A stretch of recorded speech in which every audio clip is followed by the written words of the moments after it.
तस्मै श्री गुरवे नमः। શ્રી સંસ્કાર સ્કૂલ વઢવાણ ઓનલાઈન એજ્યુકેશનમાં આપ સૌનું સ્વાગત છે। આજે આપણે ધોરણ 7ના સામાજિક વિજ્ઞાનનો પાઠ 8 18મી સદીના રાજકીય શાસકો ભણીશું। ઈસવીસન ભારતમાં 18મી સદી અનેક રાજકીય ઉથલપાથલવાળી હતી। 1707માં ઔરંગઝેબના મૃત્યુ પછી ભારત નાના નાના રાજ્યોમાં વહેંચાઈ ગયું હતું, જેનો આપણે અભ્યાસ કરીએ। મુગલ વંશના અંતિમ શાસકો। ઔરંગઝેબના અવસાન પછી મુગલ ગાદી પર બહાદુર શાહ નામનો સુલતાન આવ્યો। તેણે રાજપૂત અને મરાઠા રાજ્યો સાથે શાંતિભર્યા સંબંધો બનાવ્યા। જો કે મરાઠાઓ વચ્ચે વારસા વિગ્રહ પણ કરાવ્યો। તેના સમયમાં ગુરુ ગોવિંદસિંહના મૃત્યુ બાદ શીખ સરદાર બંદા બહાદુરે મુગલ સામ્રાજ્ય સામે વિદ્રોહ કર્યો। બહાદુર શાહનું ઈસવીસન 1712માં અવસાન થતાં જહાંગીર શાહ ગાદી પર આવ્યો। ઈસવીસન 1713માં જ તેને ઉથલાવીને ફર્રુખ સિયર ગાદી પર બેઠો। આ સમયે સૈયદ બંધુઓ તરીકે ઓળખાતા બે ભાઈઓ સામ્રાજ્યમાં ઘણું વર્ચસ્વ ધરાવતા। તેમણે ફર્રુખ સિયરને ગાદી પરથી ઉઠાડી મહમ્મદ શાહને બાદશાહ બનાવ્યો।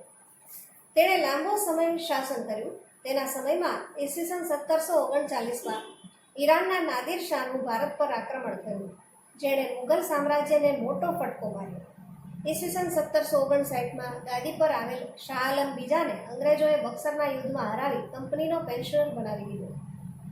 અહીં 18મી સદીના ભારતનો નકશો આપેલો છે। જુઓ, હાલનો તમે ભારતનો નકશો જોયો હશે, તેમાં આ બધી રેખાઓનો ખ્યાલ નહીં આવે તમને, પરંતુ આ વિસ્તાર હાલમાં પાકિસ્તાનમાં જતો રહ્યો છે, જે પહેલા ભારતનો ગણાતો હતો। બંગાળ। મુર્શિદ કુલી ખાં અને અલીવર્દી ખાંએ બંગાળમાં સ્વતંત્ર રાજ્યની સ્થાપના કરી। ઈસવીસન 1757માં સિરાજુદ્દૌલા બંગાળનો નવાબ બન્યો। ઈસ્ટ ઇન્ડિયા કંપની અને બંગાળના નવાબ વચ્ચે ઈસવીસન 1757માં પ્લાસીનું યુદ્ધ થયું। આ યુદ્ધની જીતથી બંગાળમાં ઈસ્ટ ઇન્ડિયા કંપનીનું શાસન સ્થપાયું અને નવાબ શાસનનો અંત આવ્યો। ત્યારબાદ રાજપૂત શાસન। મુગલ સામ્રાજ્યના પતન બાદ રાજસ્થાનમાં જયપુર સૌથી શક્તિશાળી રાજ્ય હતું। રાજા સવાઈ જયસિંહ કુશાગ્ર રાજનેતા, સુધારક, કાયદાવિદ અને વિજ્ઞાન પ્રેમી હતા। તેમણે જયપુર શહેરની સ્થાપના કરી। તેઓ મહાન ખગોળશાસ્ત્રી હતા। તેમણે દિલ્હી, જયપુર, ઉજ્જૈન અને મથુરામાં આધુનિક વેધશાળાઓની સ્થાપના કરી હતી।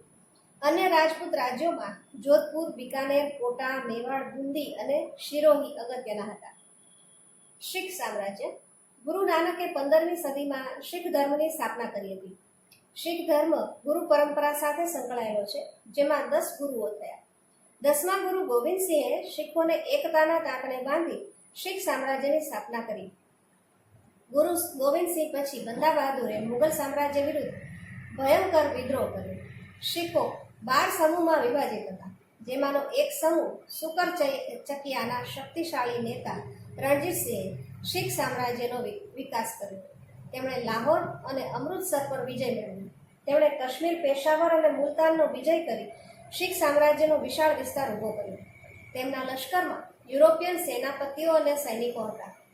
તેઓએ તેમના સૈન્યને યુરોપના સૈન્યની જેમ અતિ આધુનિક બનાવ્યું હતું।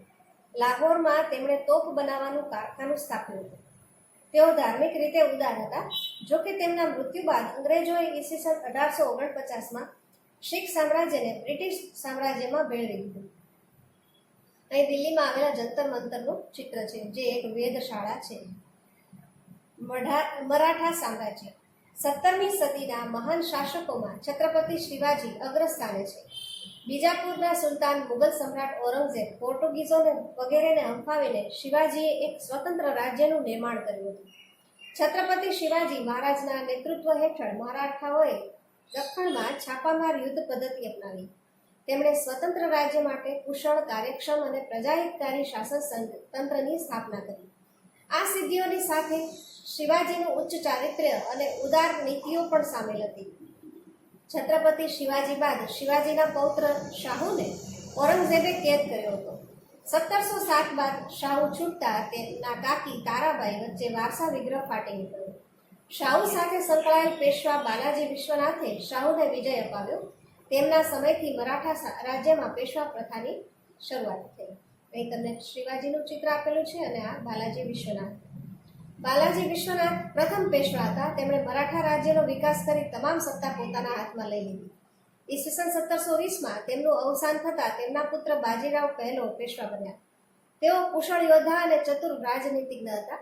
તેમણે ઘણા મુગલ વિસ્તારો મરાઠા સામ્રાજ્યમાં ભેળવી દઈ મરાઠા રાજ્યનો વિકાસ કર્યો.